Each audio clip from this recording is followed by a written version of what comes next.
Hey guys, welcome back to the vlog. Today I'm going to share, this whole week I'm going to share some tips on how we are making it work on a one income family. I'm no expert in this by any means. These are just some things that I do to help us make ends meet and to make life work for us.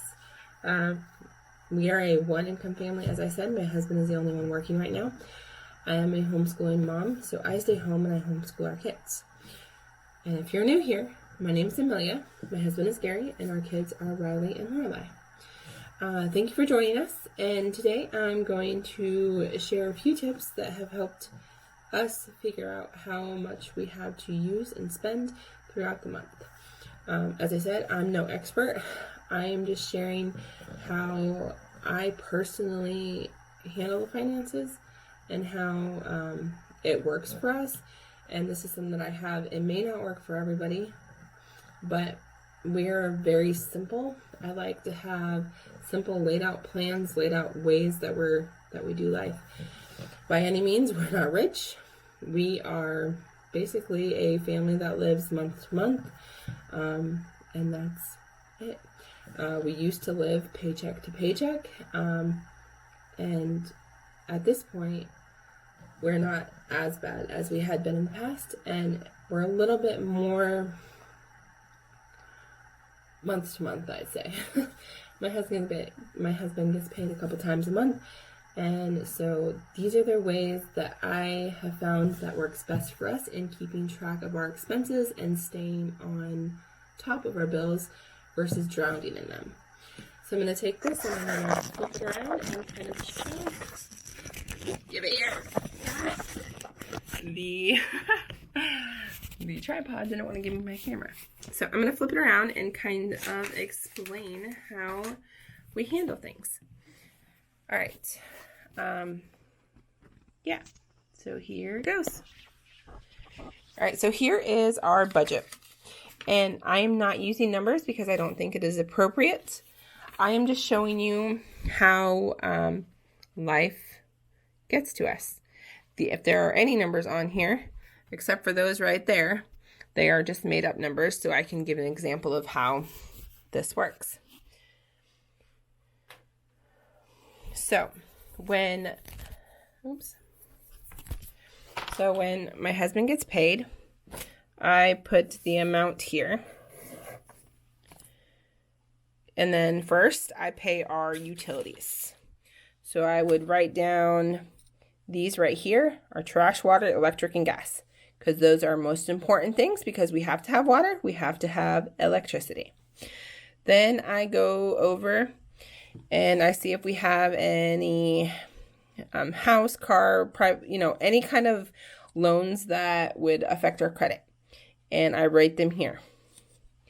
Then I put what we need for gas for Gary's car and my car. Well, actually, I don't really put what we need. I put what we have here, and then I write down what we have for those 2 weeks. And I do that here with our food. So this is our grocery budget, our eating out, and our miscellaneous. And here is our subs. So each of these, so we have our open spending. That's the card that we carry on our daily. Then I have a savings account, and we have a checks account, a utility account, a loans account, a gas account, a food account, and subs. So when my husband gets paid, I put, let's say $1,500. Okay. Then I deduct how much all of these are and put that total amount for these right here into here. So let's say $300. And then for our loans, our house payment, let's say it's $800. And then so then I would take, and I would give ourselves a gas budget of, say, $100. And then our food, let's say it's going to be $400 for the month.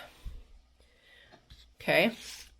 Then let's say I know that there is going to be a check for, let's say $380 and that's for our car tags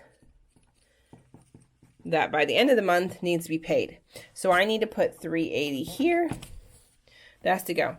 So then I add all of these up and I divide it when Gary gets paid and when they need to be paid on.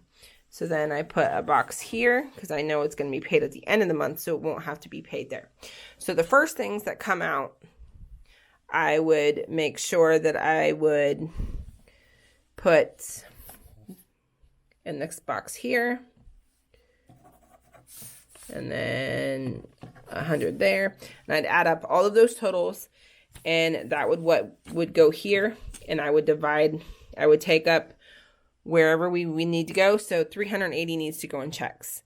Hey, but that's going to come out at the end of the month, and I have more things come out here, so I have a little extra spending. So if that makes sense. So once I know how much I have all together, then I kind of divide it in between the first check and the second check. And then I keep that in mind, and then whatever is left over, it goes in our regular spending account. So if I have a checkout, it's already covered, and I'm not trusting the bank to keep that money in there or not move it. When I write a check, it comes out of our check account, and that's it. When I write a check, that money is in that account before I hand that check over. And that's it. That helps me not go negative. That helps me not have a bounced check. And I'm telling you, it's very easy. If you only have one account, it's very easy to go back and forth with, oh, that money's in there. And then your husband didn't know you wrote a check, and he checks the balance, and oh, that's in there. So he uses it, and there goes that bounced check bouncing away. So those are one of the reasons why I have 8 accounts. Because it helps me at the first half of the check or the first half of the month. I go and I put in all of the things that need to be paid with the first check, and then I go in and pay all the things that happen to need to be paid with the second check. Sometimes I have more spending at the end of the month, and sometimes I have more spending at the beginning of the month. And that's okay, because I know how much I need to put in each account when. Because at the end of the start of the month, before I get the first paycheck from each check, I do this. I figure out what needs to be paid when, and I put it into each respectable account. That has helped us tremendous. That is probably my number one tip, is what we have done to keep ourselves afloat. And I tell you, it's hard not to move, to steal from Peter to pay Paul, because when we first started the system, I've done that. Oh, I'm going to steal from this and put it in here, and then I'll put it back before then. And we forget to put it back, and it messes up. So once it's in that account, it's in there for good, and it doesn't move.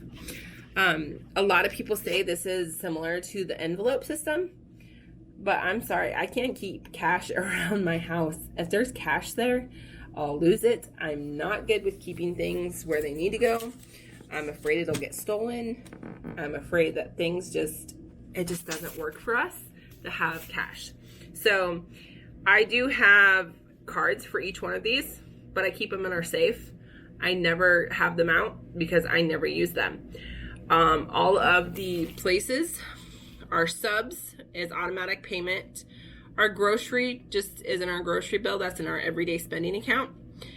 And so is our gas. But our loans come out of one account. Our utilities come out of one account. And it just comes out. So I don't need to have those cards out to pay them every month. I do not have them on auto pay. I call them every month and I pay them.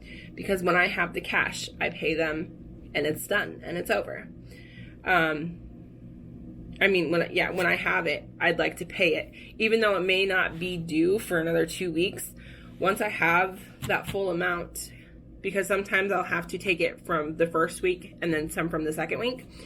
So once I have that full amount, even if it's just in the first week's check, I go ahead and I pay it, even though it may not be due until the end of the month. That way, I can't steal from Peter to pay Paul, and I can't rearrange things because it's already paid.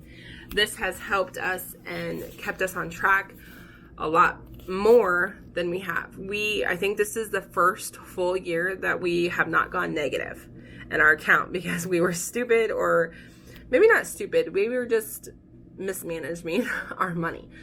But yeah, so I hope that helps, and if you need it to be explained a little bit more, I am happy to do that.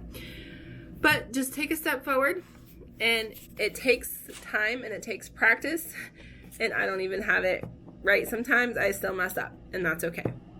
The only thing is, we just take one little step forward each time, and we'll be fine. So I encourage you to drift forward, and we will see you in the next video. And I have a few other tips that will go following this vlog for the next week. And I hope you enjoy, and talk to you later. Have a good night. Like and subscribe. Tell me what's your best budget tip in the comments. Talk to you later.